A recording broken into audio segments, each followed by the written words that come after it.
Coming up next on YoTV, we have some footage from the Gulf Coast in the aftermath of Hurricane Katrina and the Magic Show. We got some information about Prop I and some interviews with military men. What else? Oh, and don't forget to stay tuned for the Jack. Stay tuned for the Jack.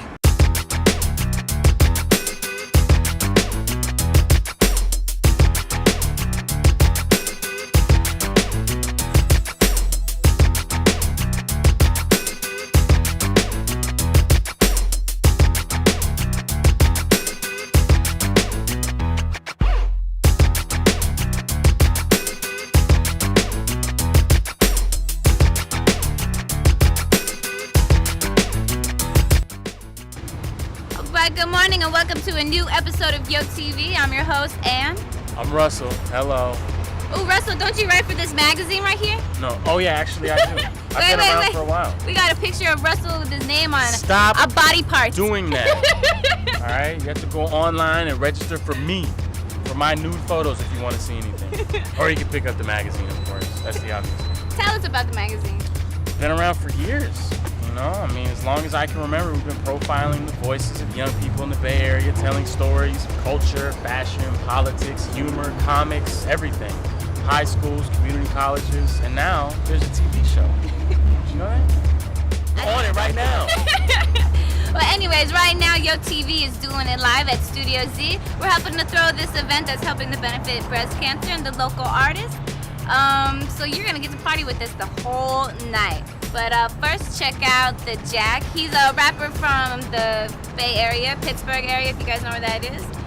If you don't know, the Jack is from Mob Figures. They do it hard. He used to run with Tupac, all that kind of tough stuff. Really? He has that song called Hey Girl. How does it go? Sing it real quick. Anyways, no. check it out.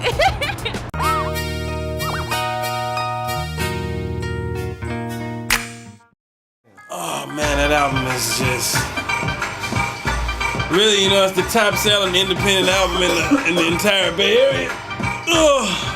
Because you know what I'm saying, I went out there and made sure, you know, because it's the kind of music that everybody loves, you know what I mean? So I just went out there and let them know that I was trill, man, you know, with it. Yeah, that's that Barney, man, you know what I'm saying? In parentheses, more crime. You know what I mean? It's really, that video and that song, I like that song because it's a positive song, you know what I'm saying?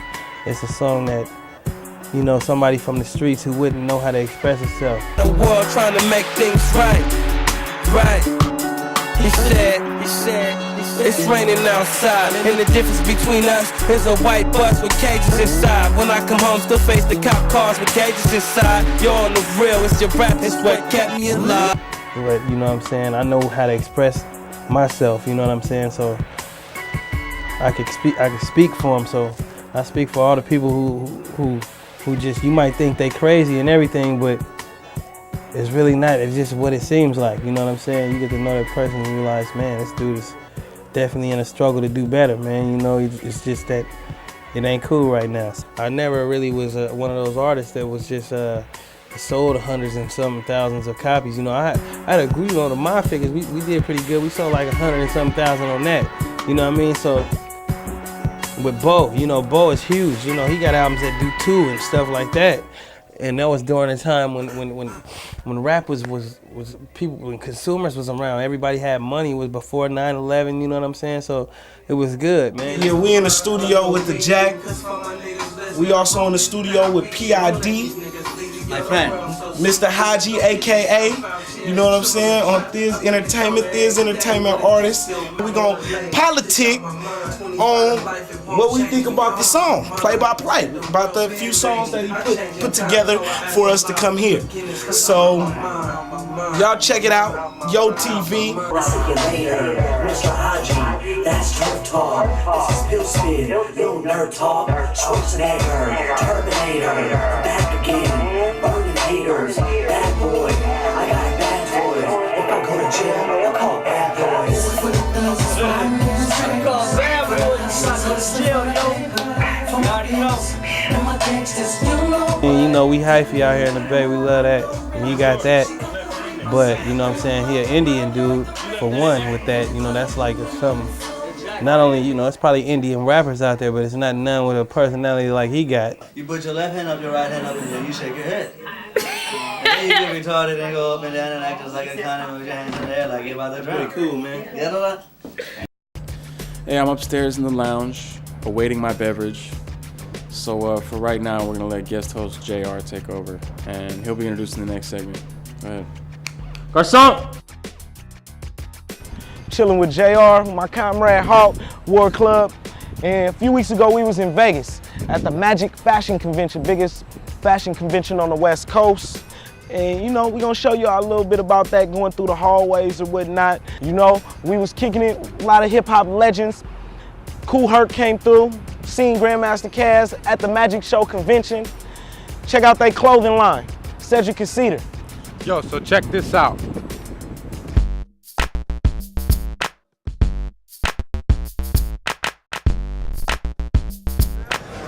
Ladies and gentlemen, what's up? My name is Empress Camille. Welcome to Cedric and Cedar. We're saying big up to WB from the Bay Area. Welcome to the pioneers of hip hop, where it all began in 1973. We have Cedric and Cedar. So as you know, Cedric and Cedar represents one, the father, DJ Kool Herc, Grandmaster Caz, Melly Mel, Sha Rock, Busy B from the Chief Rockers, Grand Wizard Theodore, African Bambaataa, masters and creators and pioneers of hip hop. This is where it began. This is vintage hip hop, and this is what we're gonna do. So let me take you through to a tour. So you can see Cedric and Cedar right here. Pioneers. This is a new line that we just started. So we a new company too. We really just launched in February, last Magic Show. So let me show you what we got. Come on. It gets even better. I'm gonna show you how Cedric and Cedar throws it down with the vintage hip hop clothing line. Come with me. We got Godfather Rhyme. For all you young youth on the street in the Bay Area, y'all need to rock the pioneers and show that you really know what hip hop is really about. We got Grandmaster Caz. Not only that, we got my man, my uncle, my friend, DJ Kool Herc, where it all began in 73. And you know Kool Herc's Jamaican, right? Just letting you know that even though we talk it up, a little American talk and all that, really straight from yard the music comes from, you don't know. Let me show you something. Now what's beautiful about that, see these? We actually have a female line that goes with that. So you can rock the whole king and queen thing, you know what I'm saying? Homies, get your little shorty, a little outfit. Right now I'm rocking the mother of the mic, Miss Sha Rock, who unfortunately couldn't make it today, but that's the queen of the mic. Let's introduce you to the man, the father, DJ Kool Herc. This is for all the young youth repping in the Bay Area, the original. Make sure you do your history and understand and respect where hip hop really began. If you check out the back of Herc's shirt, we got the history on the back. So no matter where you are, when you stand in line, you know what I'm saying, you can see the history of hip hop. Ladies and gentlemen, all the young youth in California, DJ Kool Herc, the original Dandada. Okay? Tell us why y'all at the Magic Show, Kool Herc. Why? Why? Because we are magic. We are where the word urban come from. We are apparel. This is hip hop. This is the beginning. Before anybody. This is it. This is the grassroots. You can't, the buck stop right here. And we retro. We're not old school. We are retro. And in 5 years' time, we gonna run it. So all of you, make sure you go and buy one of these. The history. Matter of fact, watch BET Rap City. Yeah, man. Peace.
I'm here to be more informed. Man, everyone came out in full effect to demonstrate against the war, you know? Well, Proposition I is it's going to be on the November ballot in San Francisco for the city of San Francisco, and the purpose is to demand that military recruiters not be allowed access to schools in San Francisco.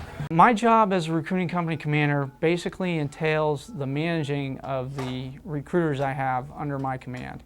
In regards to Proposition I, we have heard about it. It is counterproductive to what we're trying to do. It is billions of dollars. I think it's like $4 billion just for recruitment. A lot of that is advertising. I wouldn't limit it to say that like only in specific communities, maybe in Oakland, have teaming with military recruiters, and other places out there in Walnut Creek or something aren't. I mean, they're everywhere.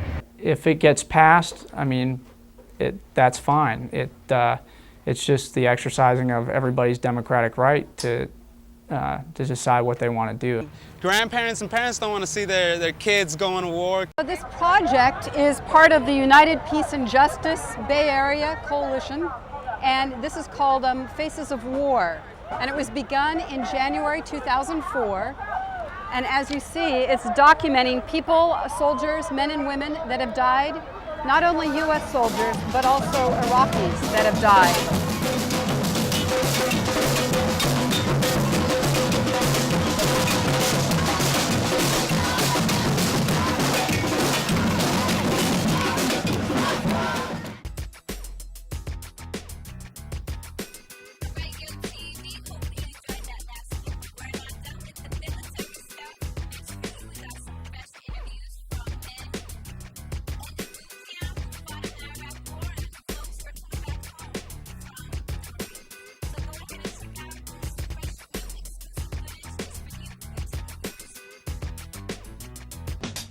I joined the Army so I could book it up. Then I got moved to being an RTO, which is a radio guy. Those are the first ones to get shot at. I came from a single mom, raising 3 boys, and I needed money for college.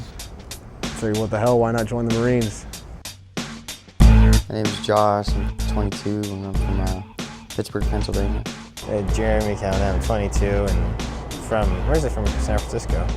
I was 19 years old when I just got it when I first joined the Army. Joined the Army because we're one of the few families in America that has had a member in the service all the way back to the American Revolution. So I look at my cousin and I look at my brother and then I look at myself, and we're the only males in our family, so I was like, well, I guess I better bite the bullet.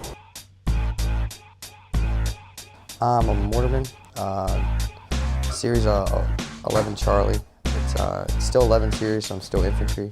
But I'm specialized in indirect fire capabilities. I'm originally in infantry, but then I got moved to being an RTO, which is a radio guy. Those are the first ones to get shot at, which is the antenna.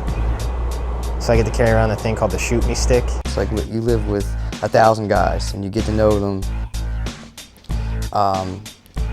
In the civilian world, you meet someone here, you meet someone there, you go out for coffee. But when you live with someone, you don't really know anybody until you live with them, like a roommate or anything like that. My name's Jesse, first name Denvire. I'm from San Francisco, born and raised. My name's Gabriel Alves, I'm from San Francisco, 19. Graduated from Archbishop Bearden High School in 2004. Joined the Marines. Well, one of my minor reasons of joining the armed forces was college. Now I have a GI Bill on my belt. 4 years ago, when I signed up, it was like $25,000, and they keep upgrading it. I was going to college and just to please everyone. Didn't really like being there. Didn't really get anything out of it. Didn't really have any direction. I knew I wanted to get into law enforcement later. What kind of law enforcement? CHP, probably. But you can't join that till you're 21, so there was kind of a void spot for the next 3 years, so I figured, what the hell, why not join the Marines? My older brother, I think he's 24. He is in Baghdad right now, in the Army. He joined it while he was in high school. He was 17 years old. The recruiters, they were real nice. They came over to the house. They invited us to barbecues and stuff. My vote would be keep recruiters in school. Keep all career opportunists and companies. Anybody who owns a business, send them to the schools. Send everybody to the schools. Make a good resume for me. I mean, if I'm the Marines, there's no way I'm not going to get in the CHP. For this next segment, shortly after Hurricane Katrina hit the Gulf Coast, we had a camera crew down there who went around talking to people, and they found a young man named Philip Gaines who was involved in some of the relief effort, and he kind of, decided to become a part of that. I guess, he had a real rough patch in his life. His mom went to jail when he was 9 or 10 years old, and he felt like he could identify with people who had lost, essentially everything. So he gets involved in that. He introduces us to Mobile, Alabama, which is where he's from, and takes us around the Gulf to places where he'd been to see what the impact was like. And it's a pretty powerful story, so that's coming up next.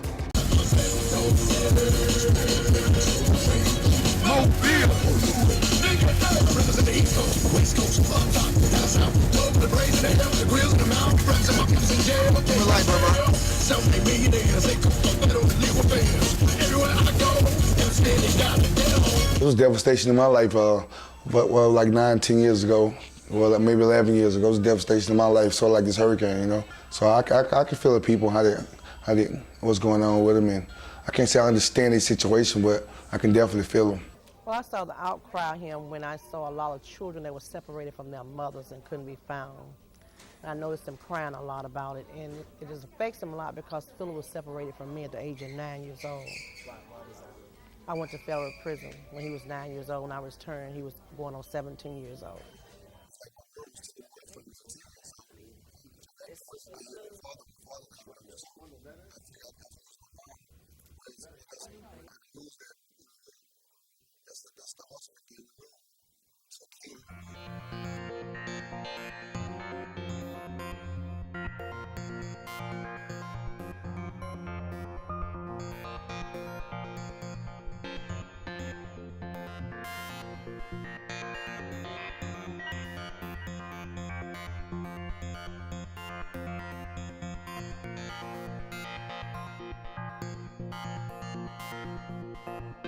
For me to walk away from him at the age of 9 years old, he has a lot of hurt that's boiled in the inside of him. He has a lot of scars.